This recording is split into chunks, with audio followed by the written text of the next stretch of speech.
Hey guys, today is September 19th, 2017, and we're going to review the Comstock Purple. Now, this review is in part a sort of reply. I've had an ongoing conversation with our buddy Batman on the Google Plus Pepper Lovers community. He's got a pepper that is called Hallows Eve, I believe. And it shared a lot of similarities. Definitely a different plant because all of his were pointing downward, and you'll see in a minute that all of the ones that I have are pointing upward. So I'm quite sure it's a different variety, but the pepper itself appears very similar. It starts out sort of green like that, and then it goes to a sort of a black color. It's a very dark purple, hence the name Comstock Purple. And finally, it takes a very long time, but eventually will start to ripen to this bright orange color. The black stays around in sort of these little streaks, and it's a really interesting pepper. You can see, we'll go outside and have a look, and you'll see that the plant itself is quite tall compared to all the peppers around it. They all had pretty much the same growing conditions. So I know some of you guys have peppers that have grown to 5 or 6 feet in height. I don't think I'll ever get peppers that high here. I'm in Alberta, Canada. And so our growing conditions here are not ideal. But the plant is very tall, so you can compare that to all the plants around it. And so if you guys are growing peppers where they tend to get very tall anyway, this is going to be a huge plant. So I'm quite happy with its production. It was a little slow getting going, and it was a little slow producing a lot of pods. But once it got established, it really went to town. I think it might have been when the temperatures started to cool off. We had a very dry, very hot summer this year. I'm in southern Alberta, and we tend to have sort of almost desert conditions or desert prairie conditions. And so it was 35 degrees Celsius plus for the vast majority of our summer. Not cooling down much at night, and our air conditioner was running 24/7 just about.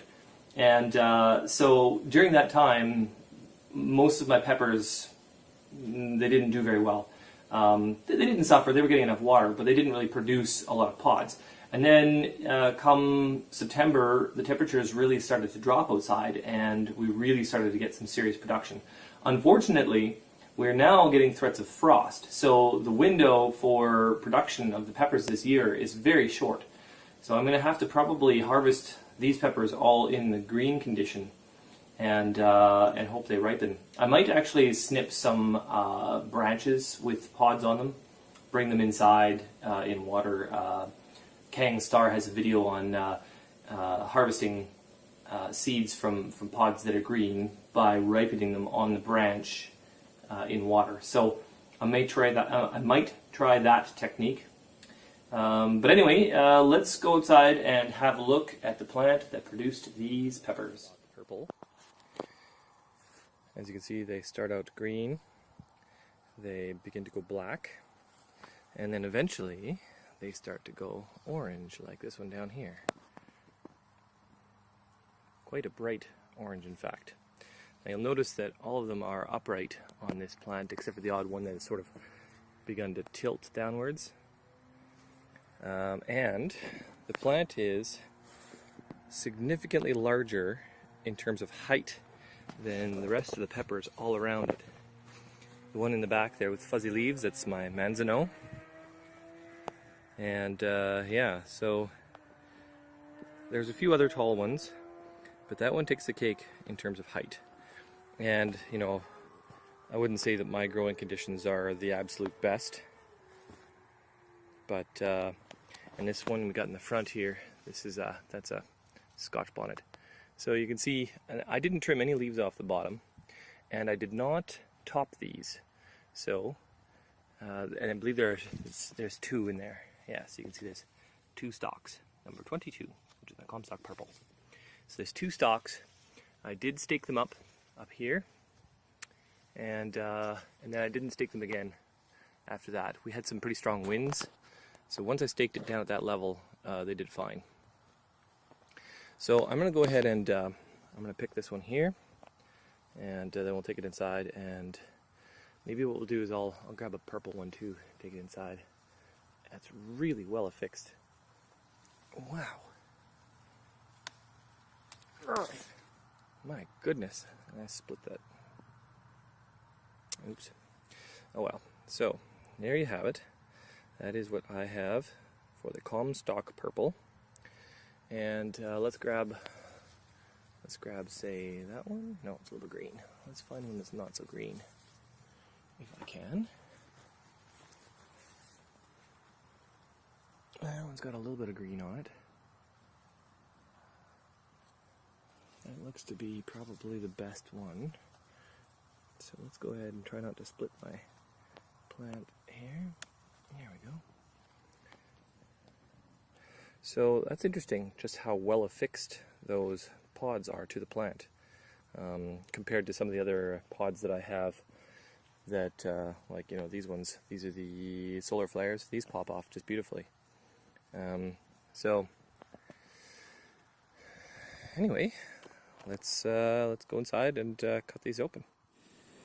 Okay, so here we have the Comstock purple peppers, and if I can remember where I got the seeds from, I will post it in some text in the video here.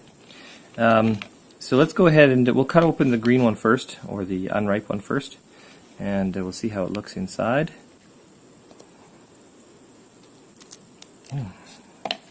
It's a very, very firm pepper. Like, it's physically quite solid. Very shiny. This one smells green. It smells like kind of like a green pepper. It doesn't smell terribly spicy, although I have tried one of these before. It was quite a while ago now, actually. At least a week. And I've sort of forgotten what it tasted like. So, but I don't think it was terribly spicy. There's enough, oh wow, that's crunchy, hey? There's enough physical bumps on the outside to tell me that maybe there's some heat there, but I don't know, we'll find out, I guess, hey?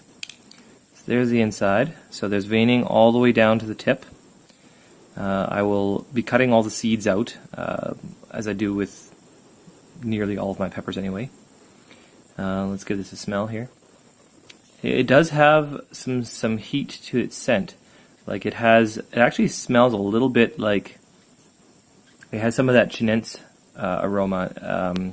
You know how ghost peppers have what I jokingly refer to as the dumpster fire smell. There's a very subtle, small amount of that, but not very strong. It's kind of a little bit floral. It smells green and fresh, actually. But I'm afraid that this particular pepper might prove to be a bit on the bitter side. I've found so far that most of my purple peppers are a little on the bitter side. Now, I'm just going to scrape these seeds off to the side, because these are coming from a green pepper, so chances are good that they are not viable. This one, however, is at least most of the way ripened, and so I will save the seeds from this one. Really nice glossy surface to these. Really nice. I love the bumpy surface and the streaky coloring.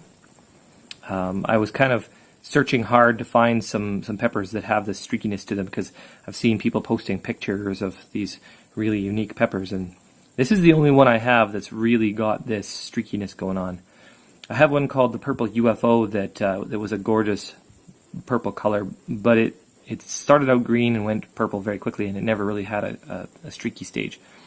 But anyway, let's cut this open and see how it is. And that came off a little easier, so it's definitely closer to ripe.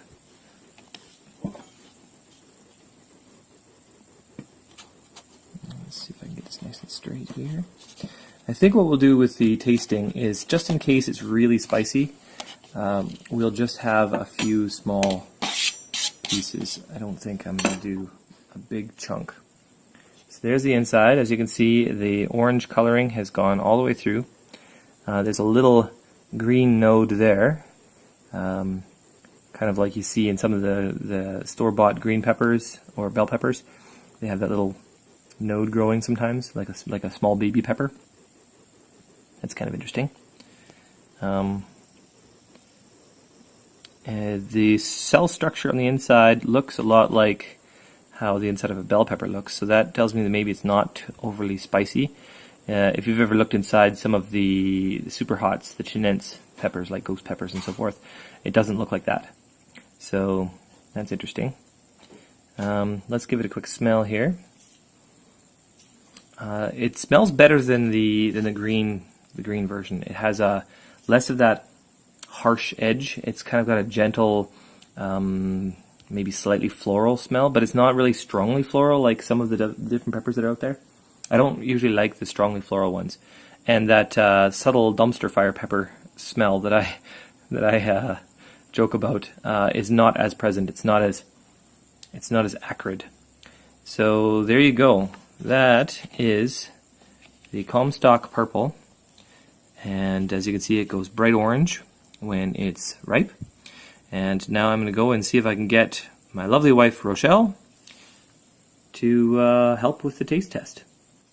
Okay, so here we are with the Comstock purple peppers. My lovely wife Rochelle has agreed to join in. And like I was saying earlier, these might have a bit of heat to them, so be fair warned. We'll start with the green one. I suspect it might be a little on the bitter side, but I don't know. I've been super wimpy lately about spicy peppers. I have noticed. So just a little piece for me. Okay, it'll be a little piece for me too. I'm just going to take some of the spongy material out of the center because that's where the vast majority of the heat usually is located. So what I'll do is I'll cut a piece off there, and we can each try a little bit.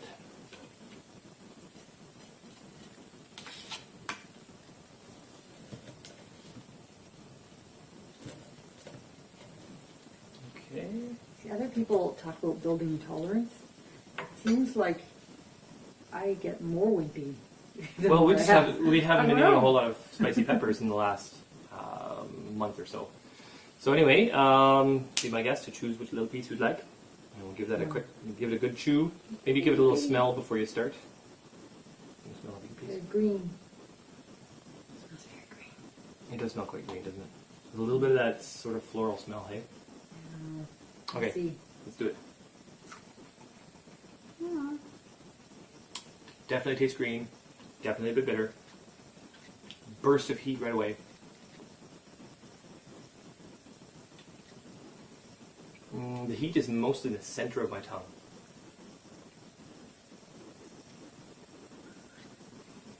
Wasn't as hot as I expected.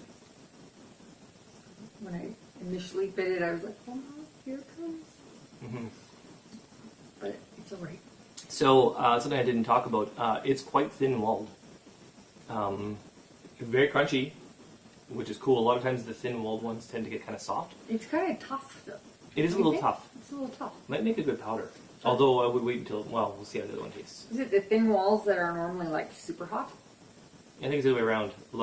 Usually the super hots have thin walls. Okay. Not every thin walled pepper is going to be super hot. Okay. The whole thing about yeah, correlation does not equal causation. that's absolutely true. Okay, so let's try the orange one. I think in light of how it wasn't horrendously spicy, I think maybe a little bit bigger piece than that last one. Maybe? Maybe. Okay, so always and eat I'm more. gonna You can't eat less. That's true. I'm going to be very careful with the seeds because I would like to save these seeds in case somebody would like some. Now these were open pollinated. As you saw, my garden is very dense. So there is a chance that these peppers were cross-pollinated by something else. That's always the case when you have peppers as smooshed together in a garden like that. So if you're looking for pure strains, I don't recommend buying the ones that I've got, or not buying, sorry, trading with me. I'm not going to sell my pepper seeds. I don't recommend trading for these if you want a pure strain. But if you don't mind if they've gotten mixed a little bit, then yeah. Chances are pretty good that these are fine. You know, it's next to some Scotch bonnets, which are quite tasty. And if it was mixed with a Scotch bonnet, that might actually improve its flavor. So, okay, let's have a go. I kind of like the before I pop this in my mouth, I kind of like the lingering flavor of the green. It has a little bit of heat. It has a little bit of this almost an exotic sort of spicy food flavor.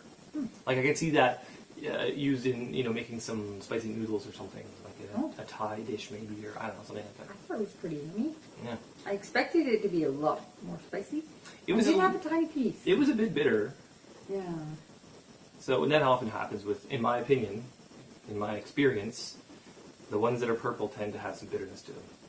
Oh, green? Green too? Green too. Okay, here we go. The ripened ones. Sweeter. Whoa, hotter. Oh. Definitely hotter. Woo. You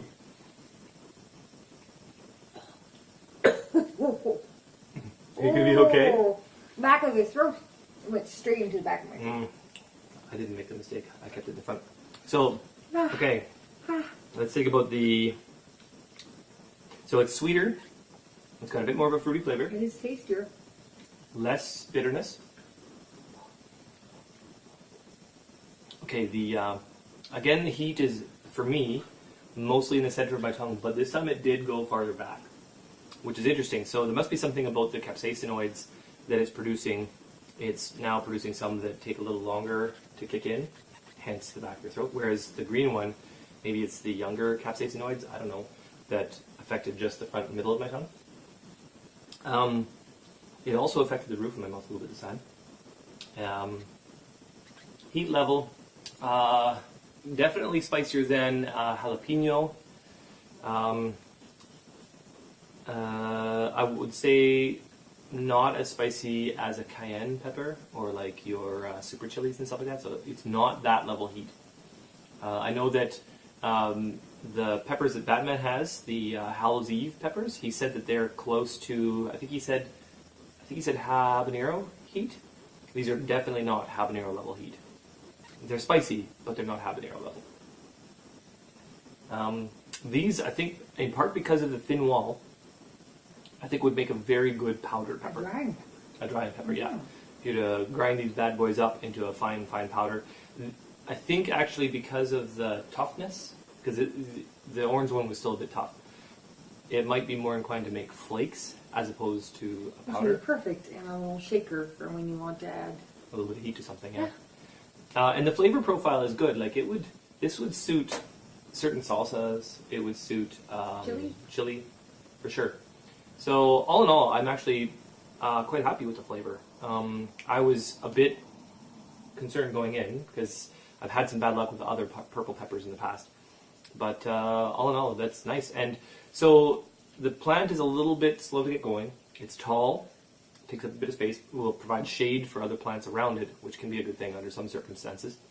And it was a little slow to produce peppers. They started out, I had quite a few of the green and purple ones like all summer long. And then finally now as the temperature starts to drop a little bit, we're getting some orange ones ripening up. So there you have it. That is the Comstock purple. It is definitely not the Hallows Eve pepper, but it does look pretty cool.